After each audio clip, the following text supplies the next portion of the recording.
again! Ayun! Today, ang lulutuin natin ay lumpiang toge o lumpiang prito. Ayan, ituturo ko muna kayo ng very slight sa aking kitchen. Ayan. Ayan po yung aking mga collection. Ayan siya, napakahilig ko po kay Mickey Mouse, Hello Kitty. Ayan, ito ko lang kayo ng very slight sa aking kitchen. Ayan siya. Yes! Katulad ng sinabi ko, yes mga mamshis. Today, ang lulutuin ko po ay lumpiang toge or lumpiang prito. Ayan. Ito po ang aking mga ingredients. Ready to cook na lahat yan. Hiniwa ko na. Isang buong cabbage repolyo. Salt and pepper to taste. Ayan. Dalawang medium size na sibuyas or onion. Isa pong buong bawang, garlic, isang malaking carrots, meron din tayong kinchay, celery, pwede, kung anong available, isang malaking sweet potato or kamote, ayan, meron din tayong giniling na baboy, ito po, dalawang supot na malaking toge. Tapos, 3 pieces na potato or patatas. Yes, ang ating namang gagamitin sa another pampalasa din. Meron tayong pisos or patis. Ajinomoto. At syempre, maglalagay tayo ng chicken powder. At syempre, ang bida ay ang ating lumpia wrapper, medium size ang gagamitin ko today. At saka ang ating cooking oil para sa pagpiprito ng lumpia later. Nagpainit na po ako ng ating cooking oil. Ayan. Mainit na siya. Pwede na tayong mag-start mag-isa. Start tayo sa ating garlic. Garlic. Ayan. Garlic. Ang bango. Start tayo sa ating garlic ng pagsusute. Next na dyan ang ating onion. Palabasin lang muna natin ang amoy.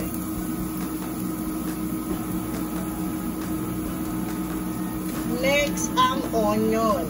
Yes, the onion. Madali lang po itong lutuin, mga titi ko. Ang mahirap lang dito or kumakain ng time ay ang pagbabalot. Pero ang pagluluto, napaka-easy. Ayan. Halo. I-next na natin yung ating giniling na baboy. Meron akong 40 pang natira or sobra-sobrang baboy sa aking ginawang katsudong. Kaya isasama na rin natin siya. Sakit lang yan. Then, yung ating giniling na pork. Puro laman. Ang ganda ng giniling, oh. Ayan. Nagre-request yung aking tatlong apo ng lumpiang Shanghai daw. Eto na, bubudol ko sila dito eh. Kasi ang gagawin ko, ilalap ko siya, nakala mo lumpiang Shanghai. Ayan. Pagka naman nakita nila na mahaba't manipis na balot, akala nila, lumpia siya ngayon. So, budol is real. Nabubudol ko sila, guys. Kinakain nila yun. Hindi nila alam. Hindi yun lumpiang Shanghai.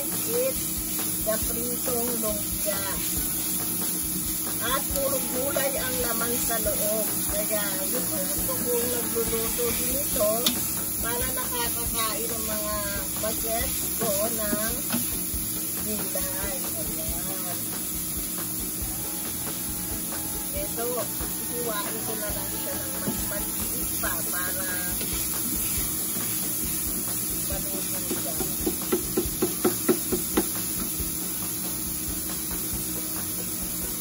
Then, lagay na natin yung ating, ayan, yung mga medyo matitigas na ingredients, sama nyo na. Para sabay siyang lalambot yung dagiligin. Ayan, may katigasan ng carrots natin, kaya ilagay na natin si carrots, unahin na natin, hanggang medyo maluto-luto, ilimix natin yung ating patatas, tapos yung ating kamote. Doon. Yun ang pagkakasunod-sunod mga dear ha. Ito pwede na tayong maglagay ng pampalasa. Lagay na natin ang ating salt and pepper. Ayan. Salt and pepper. Konti lang yan muna. Madaling maghapon. Mahirap pagka sobra o napaalat, mahirap habulin. Pero yung konti, madaling magdagdag. Okay? Next na natin ang ating patis pa. Patis. Our patis or fish sauce. 2 kutsara lang muna para magkalasa yung ating giniling. Yan. Tapos, balik nyo sa medium heat.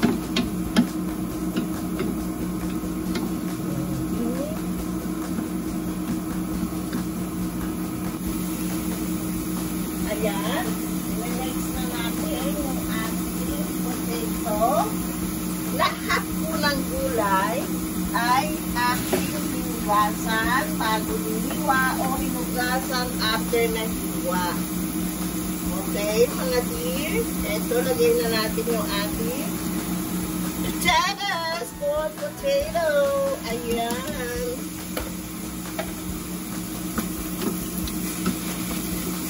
Ayan, yun naman ating pong kamote na ilalagay. Sweet potato is optional. Kung bet nyo, why not? Kung ayaw nyo, okay lang din po.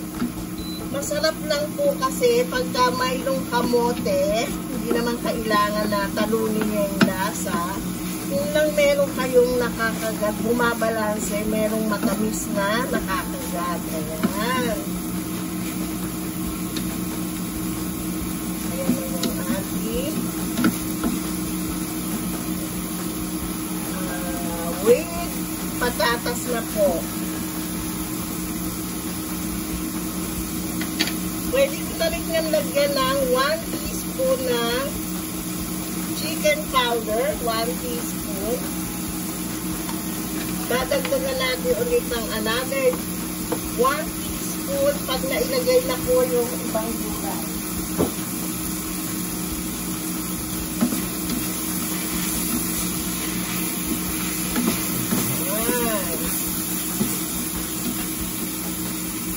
Meron kayong hipon, pwede nyo rin pong lagyan, mas bongga pag merong hipon. Siyempre, masarap nyo, maraming hipon. Pero ito, very simple lang. Hindi available ang hipon sa akin today, kaya okay na rin kahit walang hipon. Then, lagay ko na po yung ating sweet potato na malaki, isang malaki lang po yan. Ayan na.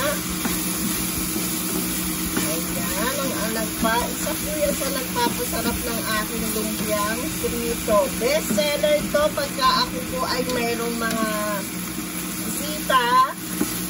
Best seller sa kanila itong aking lumpiang prito. Hindi po talaga nila yan tatayuan hanggat hindi ubos.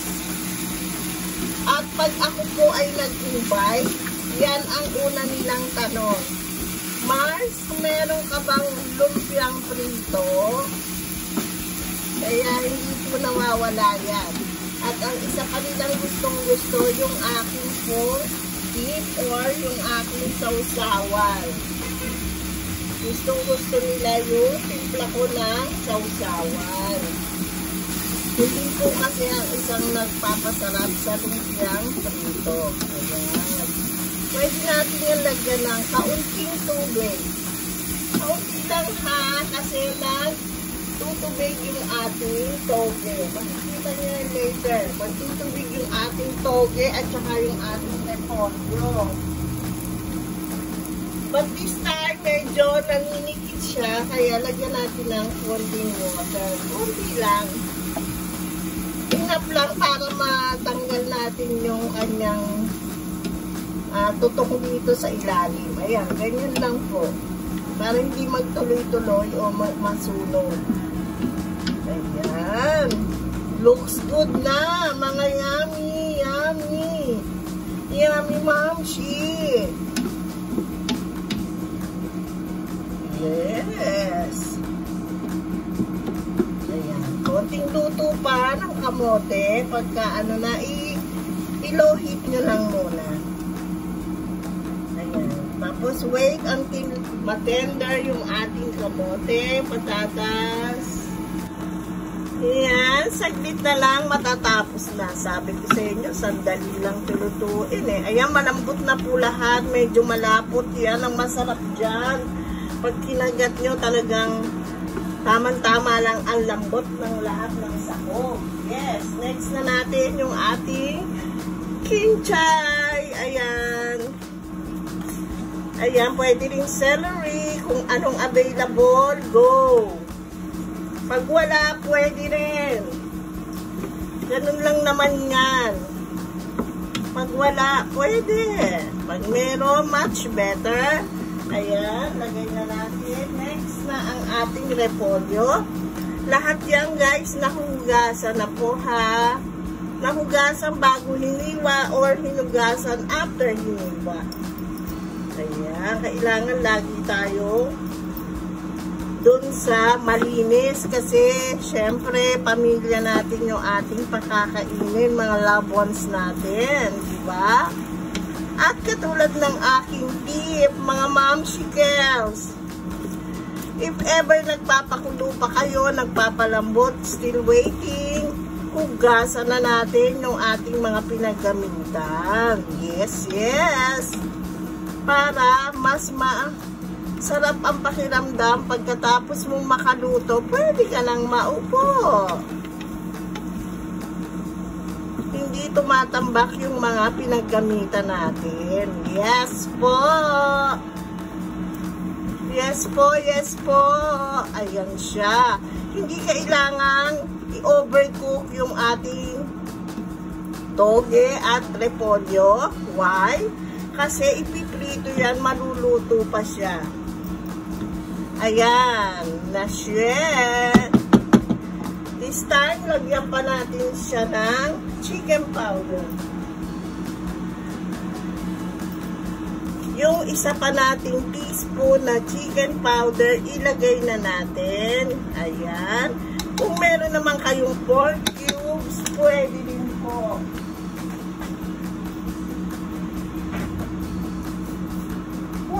Pwede, walang problema. Pork cubes, chicken cubes, pwede. Ayan. Yummy to the tummy. Then, hindi mawawala si umami. Tak, tak, tak. Ajinomoto. That's it. Kakantahan nyo lang siya ng ganon. Tapos na. Hindi kailangang marami. Tamang-tama lang. Alam nyo ba, FYI, ang mga Hapon, lahat ng niluluto, nakakain yung ramen, nakakain yung chahang sa Japan. Lahat po yan mayroong tak Ajinomoto. Yes. Isunod na natin ang ating bandalap toge. Yes, yes. Ayan, dahan-dahan lang ang lagay. Dahan-dahan. Tapos saka natin haluin para hindi tumapon. Ayun. Ito na kasi yung pinakamalaki kong kaserola mga guys.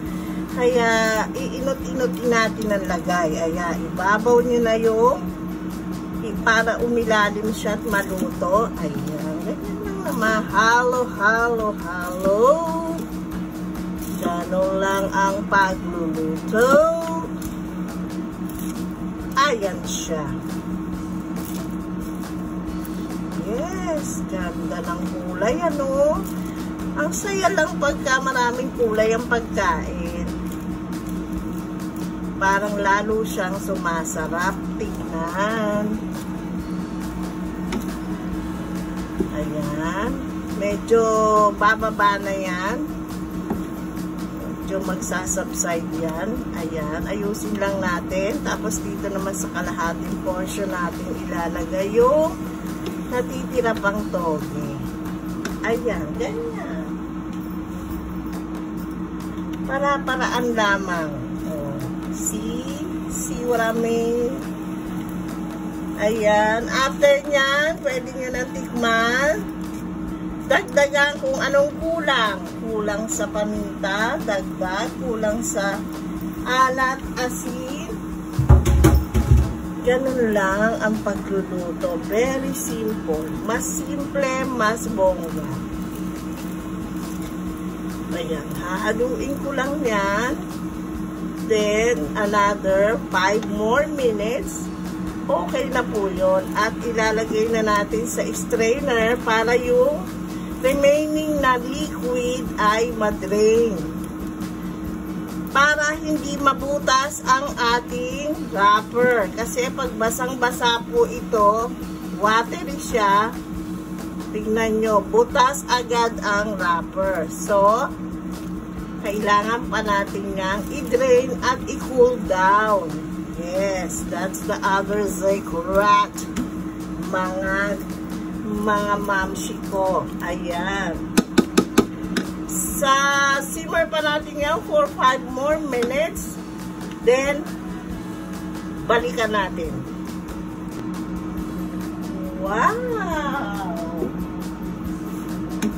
Ito na po siya. Pwede na natin yan, palamigin at ilipat sa strainer. Okay na po yan. Okay na po. That's it, pansit. Patayin na natin ang apoy o ang range. Tapos isasali natin siya sa strainer. Yes, ayan. Pwede na po natin ilipat sa strainer. Meron ako ditong 2 strainer. Pag hindi pa kasya, meron pa din ako isang malaki po. Ayan, ang bango. Sobrang yummy ng amoy. Sobrang bango. Ayan siya.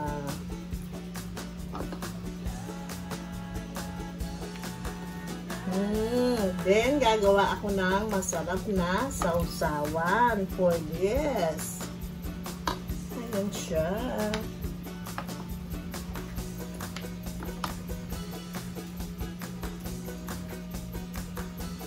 Well, meron tayong kanya-kanyang style ng pagluluto. Ito po ay style ni Mami M.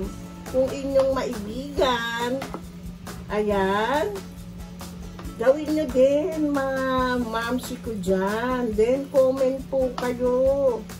Comment kayo, tapos i-comment nyo na rin kung hanggang saan, taga saan kayo, para naman malaman ko kung hanggang saan nakarating ang aking vlog. Ayan.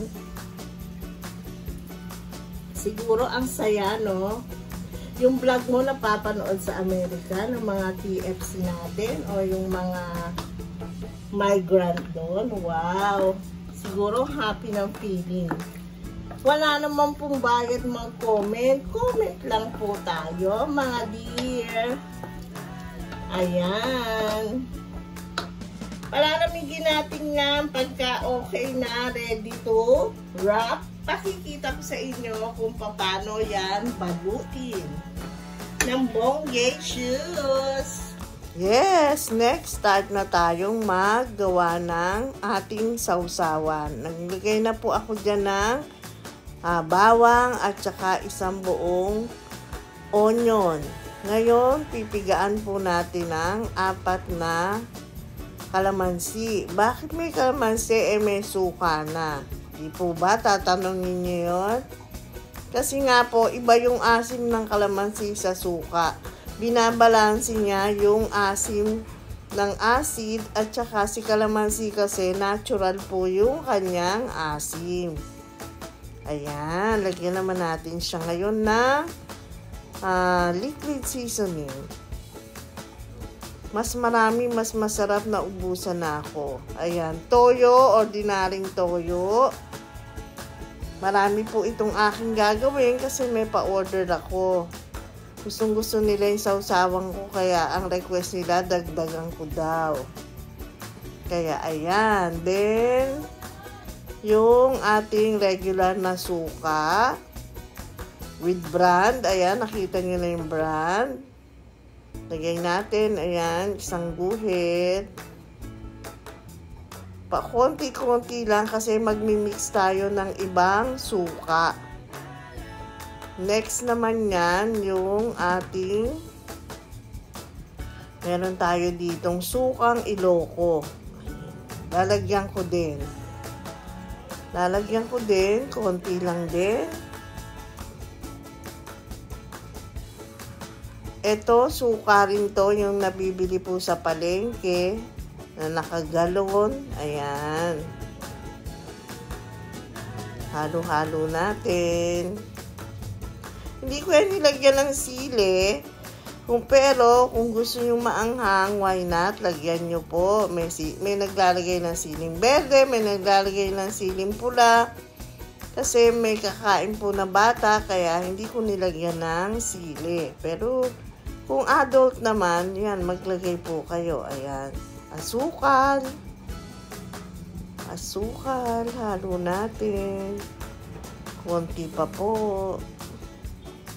Yung tama lang yung tamis, hindi po minatamis na suka at saka toyo ang ating ginagawa. Babalansin niya lang po yung asim at alat, hindi po minatamis. Kasi napapansin ko po sa mga Pilipino, mahilig po sila sa matamis. Yung tama lang po. At syempre lalagyan natin ito, ang bida. Yung ating layo po ang tawag dyan, mabibili sa lahat ng Japanese store. Ayan. Parang chili oil po. Chili oil. Ayan. Mild lang po yan, hindi ganun kaanghang kamukha ng mga siling labuyo na nilalagay natin. Pero meron po siyang kakaibang lasa, kaya nakakadagdag sarap po. Mag-start na tayong magbalot. Balutin na natin, malinis na kamay, 10 mga daliri.